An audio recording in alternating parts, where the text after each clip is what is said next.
in the Vietnam War, there was a very big call-up, and a lot of people wanted to not serve, and so there were deferments. If you were a student, there were medical deferments, and so there had been,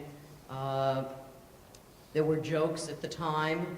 There was a song called the Draft Dodger Rag that went something like, gee, Sarge, I'm only 18, I've got a ruptured spleen, and I always carry a purse. I got eyes like a bat, and my feet are flat, and my asthma's getting worse. And it sort of went on from there. So it was a reflection of there were ways of getting out of service when it was conscription, when it was a draft.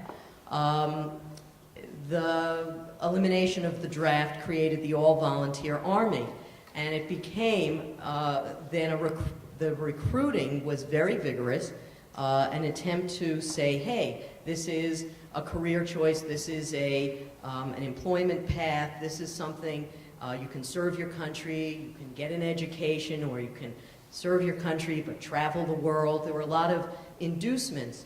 And so a lot of people, especially in poorer communities, whether it was a rural community or an urban community that didn't have a lot of employment choices, saw the military as a real way to sort of establish a career for themselves, and a good career. Over time, the Stonewall Rebellion took place in 1969. There was more activism, but not nearly where we are today in terms of people being out in their professions. I was the first openly lesbian or gay member of the state legislature.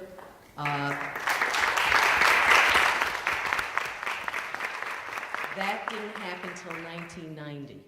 When President Clinton was elected, many people within the larger gay community, the LGBT community, had a list of concerns. ENDA, which is the Employment Non-Discrimination Act, those kinds of basic civil rights, a hate crime statute on a federal basis, those were things that were part of a wish list. But I think that the larger LGBT community was taken a little bit by surprise when the president made this announcement that he was going to issue an executive order ending the ban on gays in the military. And that created all of a sudden this firestorm.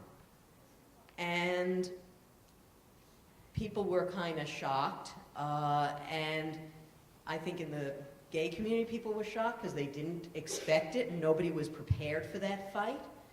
And there were conservative Dems like Sam Nunn, a senator from Georgia, who was very conservative, very not with the program, who mounted he was going to have hearings, and he wanted to hear from all of the military brass about how that was going to be a problem, and it was terrible, and we shouldn't do it. And the policy decision was very limited. It was supposed to end the witch hunts. It was supposed to end as long as you're not supposed to be asked, and you're not supposed to tell, and here are all the ways that's supposed to be implemented. And I believe we'll hear from many people who have actually served in the military who will talk about perhaps the unevenness of how that actually worked. But during that, it's been thousands and thousands of trained, dedicated service members who have been washed out of the military at great cost, monetary cost to the country, security cost to the country, and the political dynamic was that somebody who sort of by the seat of their pants said, hey, this is a good idea, didn't have a strategy, didn't have a plan, didn't have a way to get from point A to point B in a political fashion to develop the political will to support that policy, because they hadn't really thought it through and they hadn't really strategized. And they certainly hadn't consulted most of the people in the LGBT community that got blindsided and were ultimately sacrificed.